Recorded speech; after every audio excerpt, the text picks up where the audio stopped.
Você que trouxe a sua Bíblia, pegue ela aí em nome de Jesus. Livro do profeta Ezequiel, capítulo de número 14, o versículo também é o de número 14. Livro do profeta Ezequiel, capítulo de número 14, versículo também é o de número 14. Enquanto você procura e encontra, eu quero louvar a Deus pela vida do nosso reverendo, pastor amigo Adão Santos, pela primeira vez que eu o vejo pessoalmente. Deus abençoe, viu, pastor? Deus abençoe a sua esposa, pastora Egmara. Deus abençoe. É um prazer estar aqui juntos, adorando o nome do Senhor. Que Deus, por bondade, possa vos abençoar mais e mais em nome de Jesus. Está comigo minha esposa, a irmã Nitiele Santana. Cadê ela? Ali, né?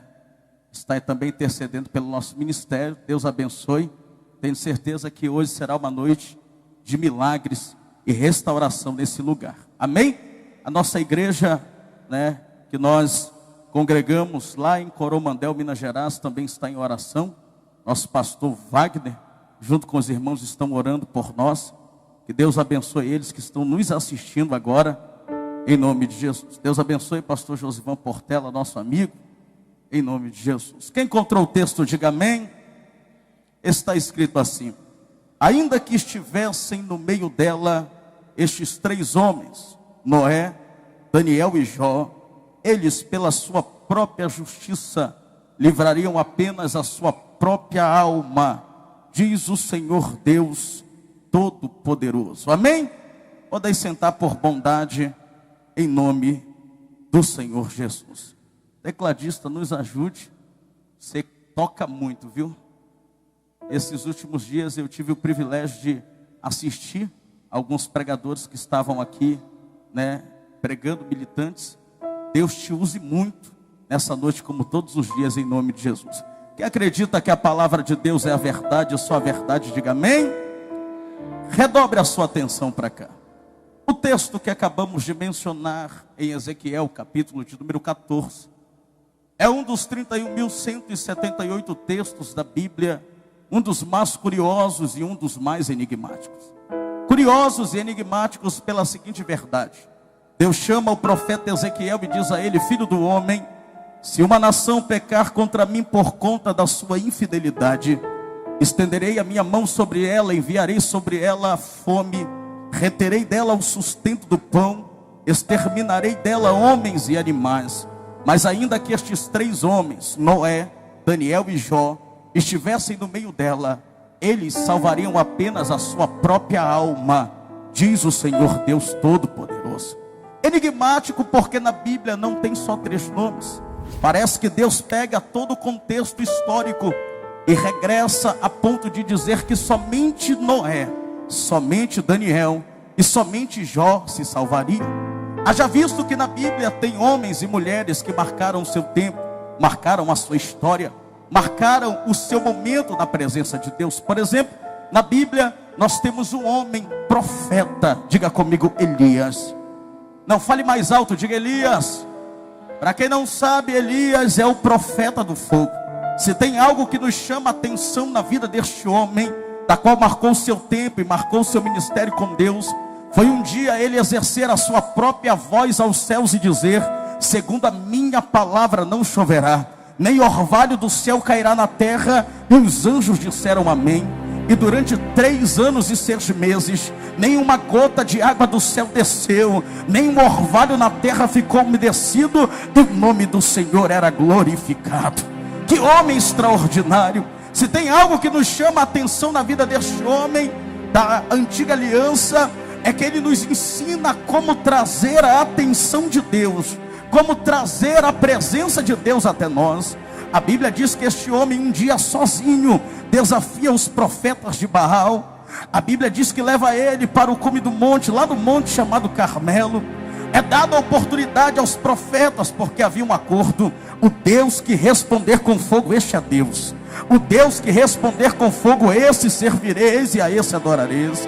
A Bíblia diz que naquele dia é dada a oportunidade aos outros profetas de Baal para levantarem seus altares, apresentarem o seu sacrifício. Porém, ao romper da tarde, nada aconteceu, nada se manifestou.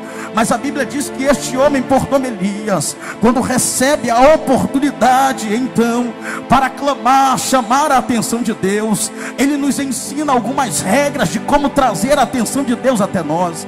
A Bíblia diz que a primeira coisa que ele faz é consertar o altar que estava quebrado. Veja bem, ele consertou o altar que estava quebrado. Ele não consertou o altar de qualquer jeito. A Bíblia diz que ele pegou 12 pedras. Diga comigo, 12 pedras. Essas 12 pedras não foram aleatórias. A Bíblia registra dizendo que essas 12 pedras representam as 12 tribos de Israel. Logo, Elias não levantou qualquer altar, ele levantou um altar profético. Vou falar de novo. Ele levantou um altar profético. Ele não usou fora daquilo que não existia, ele usou dentro daquilo que era profético. A Bíblia diz que depois que o altar estava levantado, o sacrifício também estava ali. Ele pega o sacrifício e coloca sobre o altar. A madeira também estava. Mas se tem algo que nos chama a atenção, é que depois do sacrifício já está preparado. O sacrifício, para quem não sabe, é o propósito. O propósito ele tem que ter no altar. Se o altar está levantado, também tem que ter propósito. Será que tem alguém que tem propósito aqui nesta noite? Então você é o altar de Deus nessa noite, mas também tem um propósito. Mas Elias nos ensina algo que vai além de um sacrifício. Elias nos ensina algo que vai além do altar. A Bíblia diz que ele pega cântaros de água e joga sobre o altar e faz até mesmo um ribeirinho.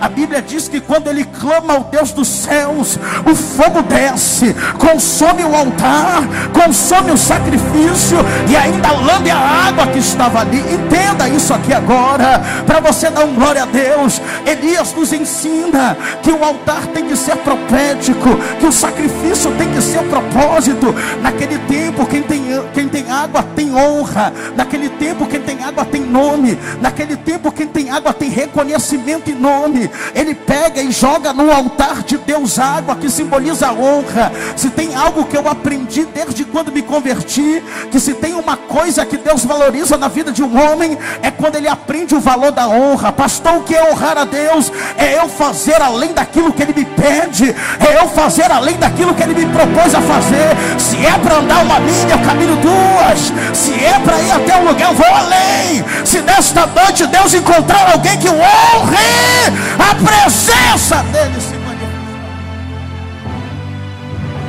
O altar é profético, o sacrifício é o propósito e a água é honra. Esse homem nos ensina que a oração nos leva a Deus, mas o sacrifício e a honra traz Deus até mim e você. Segura no ombro do irmão que está ao seu lado e diga para ele: se tiver sacrifício e honra aí, a presença dele vai se manifestar. Ela vai se manifestar. Que homem extraordinário, mas mesmo assim o nome dele não está aqui. Eu disse: Deus, se o nome de Elias não está, eu acho que o nome de Eliseu deveria estar. Para quem não sabe, Eliseu é chamado profeta da porção dobrada. Se tem algo que nos chama a atenção na vida deste homem, ainda que os milagres que ele operara enquanto em vida, foi um grande sinal e maravilha que ele operou depois de estar morto.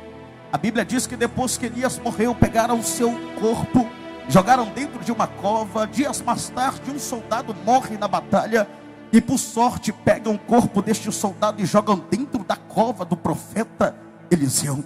A Bíblia diz que quando o corpo deste homem toca nos ossos do profeta, o homem ressuscita. Mesmo depois de estar morto, ainda havia unção sobre os seus ossos. Levante a mão direita para o alto que eu vou profetizar.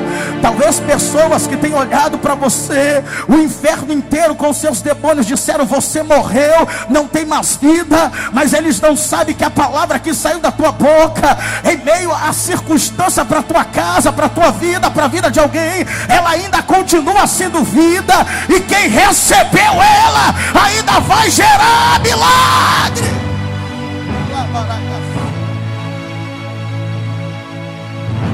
A tua voz ninguém pode calar.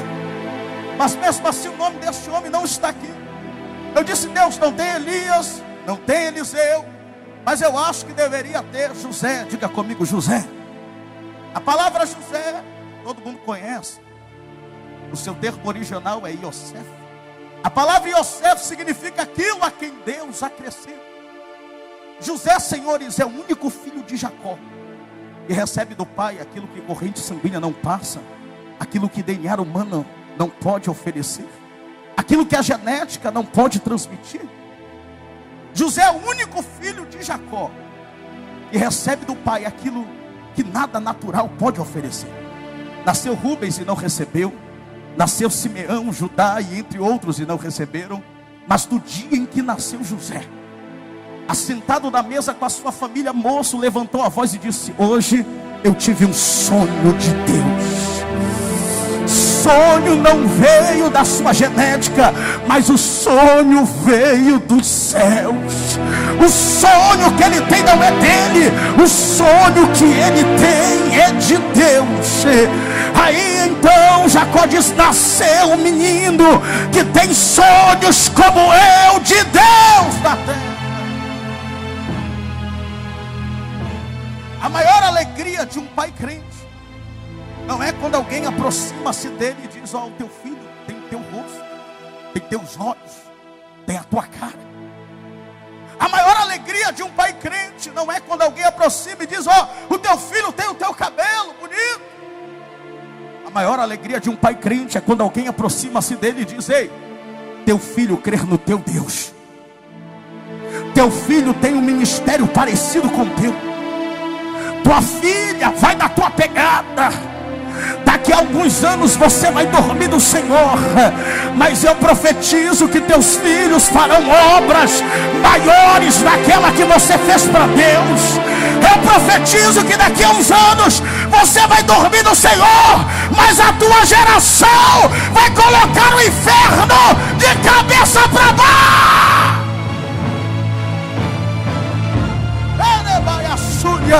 Tem pessoas que entraram aqui nesta noite em que seus filhos estão perdidos, mas Deus os encontrou. Te prepara, testemunho virá da tua família.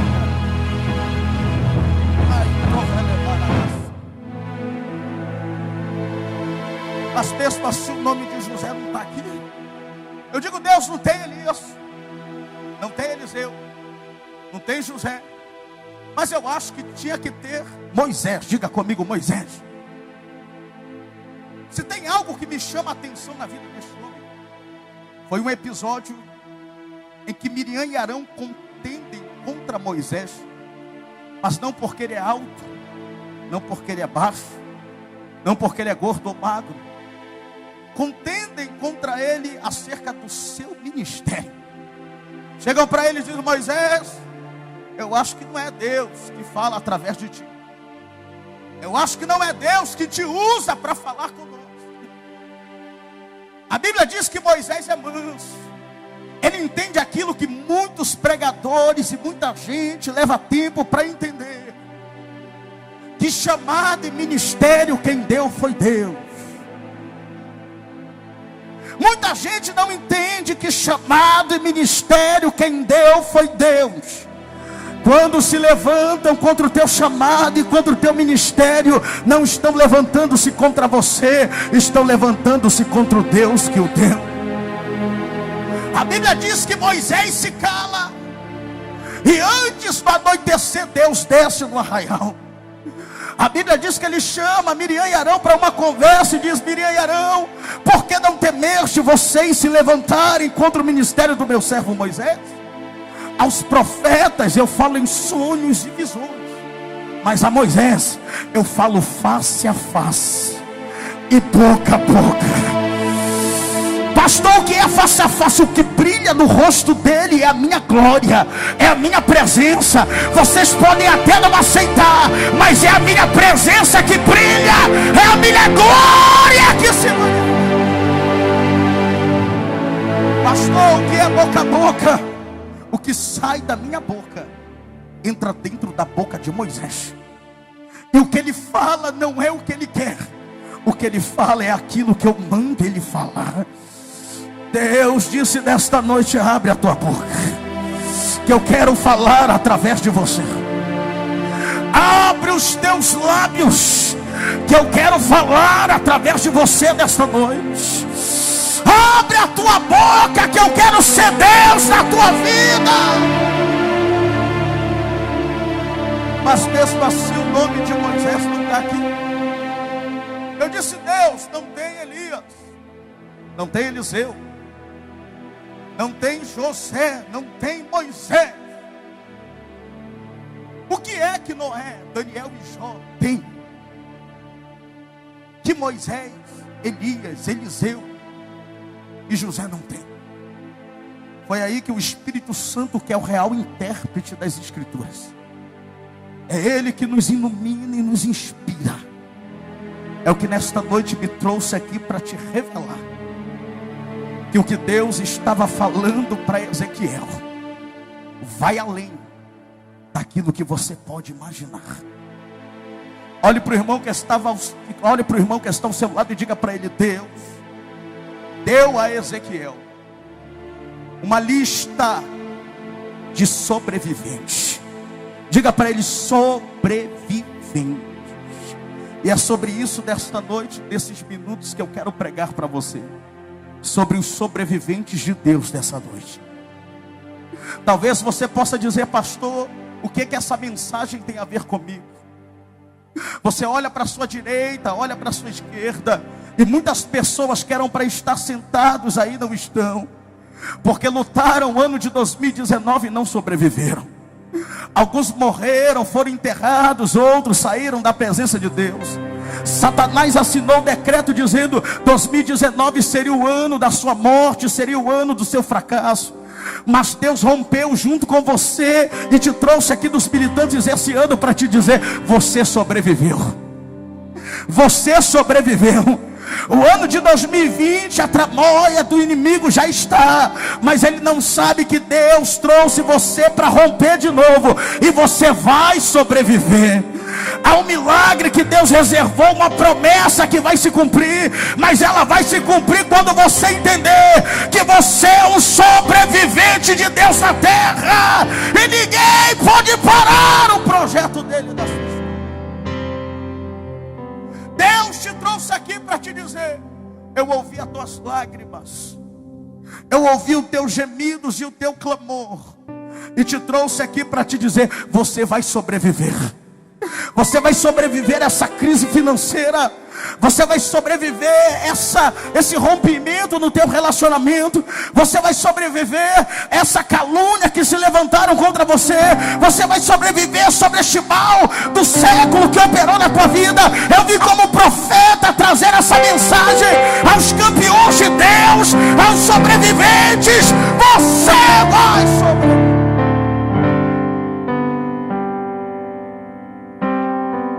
Noé, Daniel e Jó foram 3 homens que conquistaram de Deus uma estima extraordinária. Primeiro, porque esses 3 homens viram aquilo que ninguém mais viu. E esses 3 homens sobreviveram aquilo que ninguém sobreviveria. Se tivéssemos a oportunidade desta noite de chamar aqui Noé e perguntássemos a ele: Noé, conte para nós o que tu viu que ninguém mais viu, Noé. Noé pegaria este microfone, pastor Adão, e diria: eu vi o meu mundo inteiro afogado em águas, mas eu sobrevivi. Eu vi a minha geração inteira naufragar. Eu vi, aleluia, minha geração inteira morrer, mas eu, pela mão de Deus, dentro de uma arca, sobrevivi. Eu não sei se você entendeu, mas Deus te trouxe aqui para sobreviver circunstâncias. Deus te trouxe aqui para sobreviver. Noé viu cadáveres, corpos. Noé viu a sua geração inteira naufragar e morrer, mas ele, pela mão de Deus, dentro de uma arca, com a sua família, sobreviveu. Ninguém sobreviveu a isso, somente ele e a família. Deixaríamos Noé e chamaríamos Daniel: Daniel, conte para nós o que tu viu que ninguém mais viu. Daniel pegaria esse microfone e diria: eu vi muitas coisas, e entre umas delas eu registrei. Eu vi a mão de Deus levantar um rei, mas eu vi a própria mão de Deus abater esse rei pela soberba. Eu vi alguém reinar no seu lugar e numa festinha de amigos pegar o utensílio da casa do Senhor e se auto-beneficiar com aquilo que não era dele. Deus registrou a sentença com seu dedo na parede, e antes do amanhecer o corpo deste rei já estava na sepultura. Eu vi tramarem contra mim e me jogarem dentro de uma cisterna, dentro de uma cova com leões, e aonde ninguém sobreviveu, Deus enviou o anjo, fechou a boca dos leões e eu sobrevivi. Conta para nós, Daniel, o que tu mais viu. Daniel diria: eu vi uma coisa que é só para quem crê. Eu vi que quando me tiraram da cova, o rei lançou um decreto: não havia lugar para adorar o nosso Deus. Mas através da minha vida, Deus criou uma situação em que o altar de Deus foi levantado. Aí então o rei lançou um decreto dizendo: ao Deus de Daniel adorareis. Ao Deus de Daniel adorareis, e a ele prestareis culto. Levante a palma da mão direita para o alto, que eu vou profetizar. Talvez você chegou aqui nesta noite e alguém da tua família que ainda não adora e nem serve esse Deus. Deus diz que através, aleluia, de você, um altar será levantado na vida desta pessoa. E se ela ainda não adora, Deus vai adorar. Há um decreto que Deus está liberando para a libertação e salvação da tua família. Oh, Bianaraga série, elebaia súria, redia caia sode, elebaraga séria. Quem crer que Deus está libertando alguém da tua casa hoje? Quem crer que Deus está libertando alguém da tua família hoje? Quem crer que Deus está salvando alguém da tua parentela hoje? Então levante as suas mãos. Eis que o altar está sendo levantado.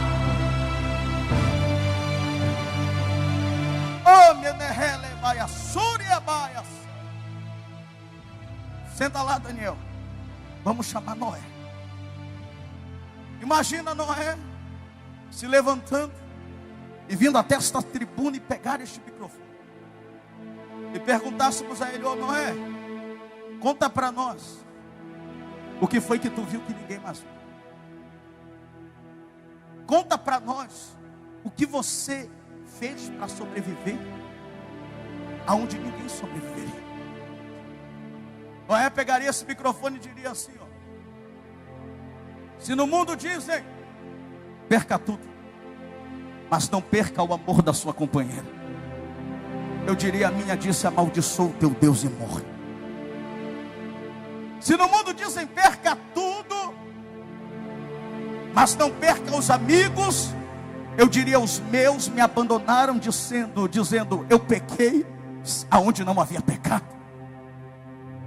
Se no mundo dizem perca tudo, mas não perca a sua riqueza, porque com ela você pode agregar e ter aquilo que você perdeu, eu direi: em um só dia eu perdi toda a riqueza que eu tinha. Eu perdi nome, eu perdi dinheiro, eu perdi herança, eu perdi propriedade, eu perdi tudo. Se no mundo dizem perca tudo, mas não perca a saúde, eu diria: nem a saúde eu tenho, porque o corpo está todo leproso, cheio de chagas e tumores, a cabeça está raspada, a casa que eu tinha o vento soprou e derrubou, mas eu com caco de telha me coço e digo: eu sei que o meu Redentor vive, e em breve se colocará de pé no trono para me abençoar. Dizem que a maior dor de um pai é segurar a alça do caixão de um filho enterrado, Eu direi, em um só dia eu enterrei todos os filhos que eu tinha. Esse homem perdeu tudo, mas continuou de pé, sobrevivendo. Tem gente que quando perde, na vida sentimental já não quer mais vir para a igreja. Começa a dizer, começa a querer colocar, que começa a querer ter resposta.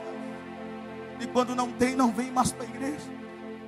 Tem gente que quando perde na vida financeira, não dizima, não oferta, não sacrifica, não honra. Quantas pessoas pararam de servir o reino com as suas ofertas, porque perderam na vida financeira? Mas Deus te trouxe aqui para te lembrar. Deus te trouxe aqui para te lembrar. Esse homem perdeu em todas as áreas e continuou firme. Porque ele entendeu aquilo que tem crente que leva tempo para entender. Ele não serve a Deus por aquilo que tem, mas ele serve a Deus por aquilo que ele é. Ele não serve a Deus por aquilo que está chegando, ele serve a Deus por aquilo que Deus é na vida dele. O maior segredo da prosperidade de Abraão foi ele entender aquilo que nós levamos tempos para entender. Se Deus deu, glória a Deus. Se não deu, glória a Deus. Se está vindo, glória a Deus. Se não veio, glória a Deus. Ele glorificava a Deus e Deus o abençoou. Olhe para o irmão que está ao seu lado e diga para ele: Deus te trouxe aqui hoje. Diga: Deus te trouxe aqui hoje para abençoar a tua história. Esse homem sobreviveu aquilo que ninguém sobreviveria. E há um segredo para a sua sobrevivência. Existem dois pontos marcantes da história de Jó que precisam ser lembrados dessa noite. O primeiro ponto que precisa ser lembrado da vida de Jó foi um dia quando ele olhou para o ímpio, ele olhou para o descrente e viu que havia aparentemente uma paz dentro daquele lugar. Ele disse: que descanso é esse que eles têm? Os filhos estão brincando, a mulher está alegre. Ele levanta a voz e diz: a tenda dos assoladores tem descanso. Mas o Espírito Santo vai dentro dele e diz: ó Jó, termina dizendo que os que provocam a Deus estão seguros, e em suas mãos Deus lhe dará tudo. Ele diz, termina já dizendo que aquele que provoca o milagre está seguro. Eu guardo, eu protejo, e em suas mãos eu lhe darei tudo.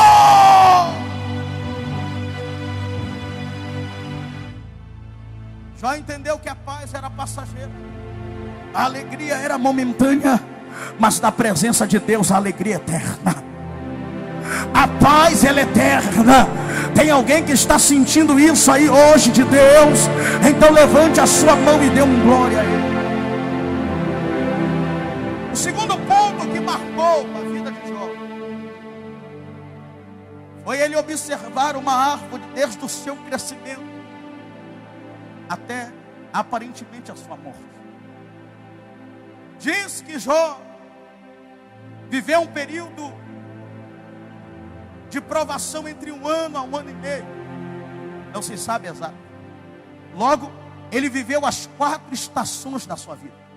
Ele viveu o inverno, ele viveu o verão, ele viveu o outono e ele viveu a primavera.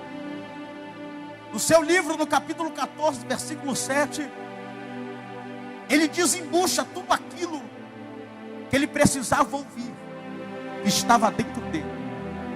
Ele diz assim: porque ainda há esperança para uma árvore que mesmo sem fruto, mesmo com as suas folhas secas, os seus galhos quebrados, o seu tronco morto sobre a terra, as suas raízes enfraquecidas, mas ainda há esperança para ela, porque ao cheiro das águas ela se renovará e transformar-se-á como árvore nova. Ele olhou para ele mesmo e disse: tiraram meus frutos, os meus galhos estão quebrados, As minhas folhas secaram-se. Eu morri sobre a terra como tronco. As minhas raízes estão enfraquecidas. Mas Satanás não sabe que a minha vida não está no fruto, não está na folha, não está no galho, não está, aleluia, no tronco, mas está na profundidade da raiz. Quanto mais profunda você tiver, quanto mais profundo você estiver em Deus, mais próximo das águas você está. E quando você tocar nas águas que simboliza Deus, você vai renovar-se. Fique de pé comigo agora em nome de Jesus. Deus te trouxe aqui nessa noite para dizer: você não vai morrer. Parece que já deu velório. Parece que o cortejo já está preparado. Mas você está perto das águas. Você está perto das águas. Você vai se renovar. Você vai se renovar. Você vai se renovar. Você vai se renovar. Vou profetizar até você dar glória a Deus. Você vai se renovar. Oh, minha naragassura, a terra elevaia. A Bíblia diz: porque ainda há esperança para você. Deus te trouxe aqui nesta noite para te dizer: ainda há esperança de Deus para a sua vida. Ainda há esperança de Deus para o teu chamado. Ainda há esperança de Deus para o teu ministério. Ainda há esperança de Deus para você. Talvez você parou de cantar, você parou, aleluia, de pregar, você parou de evangelizar. Deus disse: eu estou colocando de volta sobre a tua vida. Ainda há esperança para você. Você não vai voltar como era, você vai voltar melhor. Você não vai voltar como começou, você vai voltar melhor. Eu profetizo em nome de Jesus. Você que está me assistindo, você que está recebendo esta palavra, Deus está te vocacionando. Volta! Volta!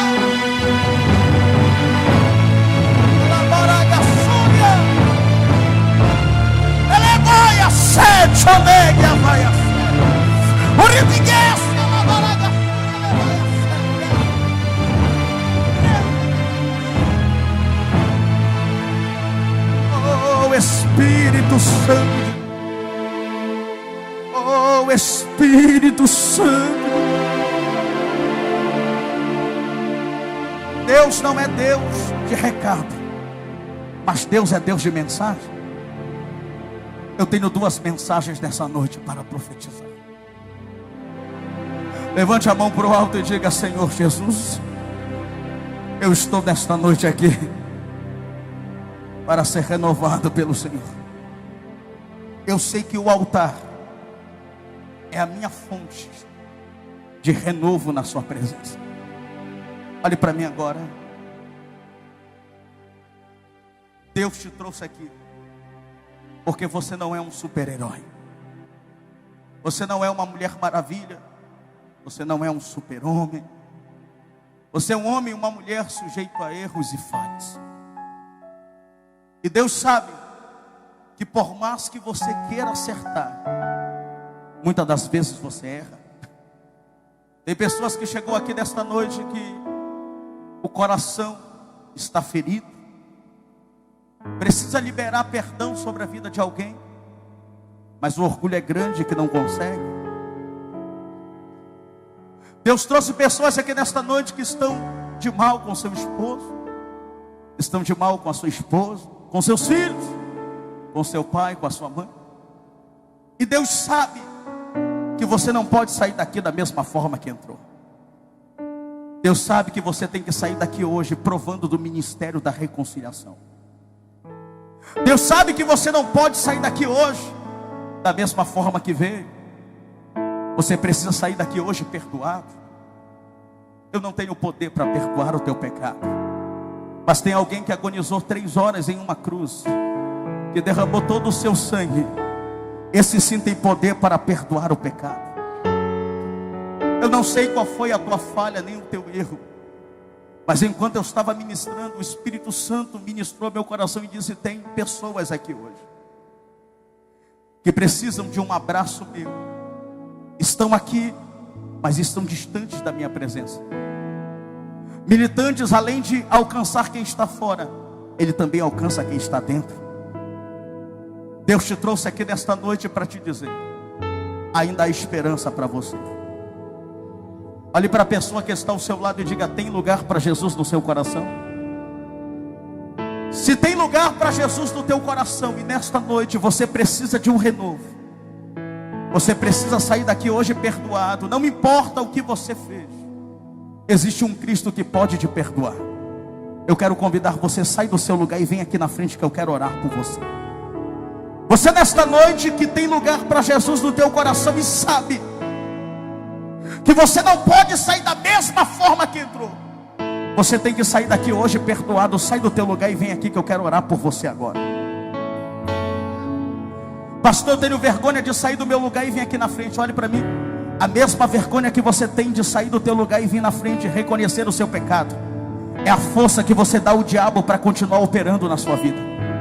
Então mostre desta noite a Satanás e aos seus demônios que mesmo você errando, mesmo você tendo errado, o Deus que você serve pode perdoar o seu pecado.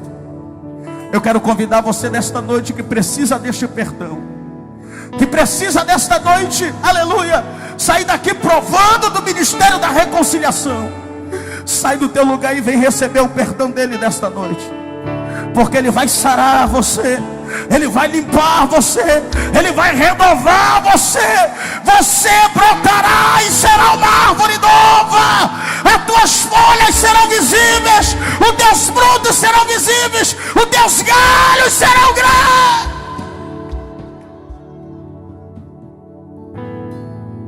Aleluia, vem mais aqui na frente. Dezenas de pessoas nessa noite precisam. Eu sei que você é uma delas. Levante a mão para o alto agora. Eu disse: Deus, eu estou indo naquele lugar, mas eu quero vidas, eu quero arrependimento. Deus disse nesta noite para mim: filho, eu não estou renovando apenas pessoas, eu estou levantando um exército nesta noite. Eu estou levantando um exército nesta noite. Quem olhou para você e disse que você não daria fruto, que você continuaria estéril desse jeito, não sabe que Deus já protagonizou toda a sua história. Ele é aquele que vai nesta noite adiante de ti.